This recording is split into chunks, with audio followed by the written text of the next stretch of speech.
AP పశ్చిమ గోదావరి జిల్లా ఏలూరులో రద్దయిన నోట్ల మార్పిడి ముఠాను పట్టుకున్నారు పోలీసులు. ఓ అపార్ట్మెంట్ పై దాడి చేసి 5 సభ్యుల ముఠాను అదుపులోకి తీసుకున్నారు ఏలూరు 1 టౌన్ పోలీసులు.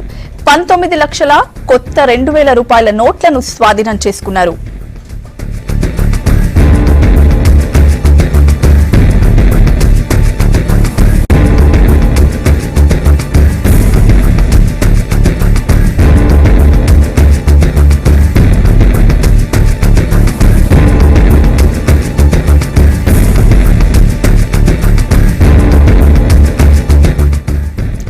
ఏపీ పశ్చిమ గోదావరి జిల్లా ఏలూరులో రద్దయిన నోట్ల మార్పిడి ముఠాను పట్టుకున్నారు పోలీసులు.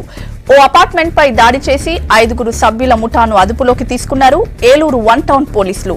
19 లక్షల కొత్త 2000 రూపాయల నోట్లను స్వాధీనం చేసుకున్నారు పోలీసులు.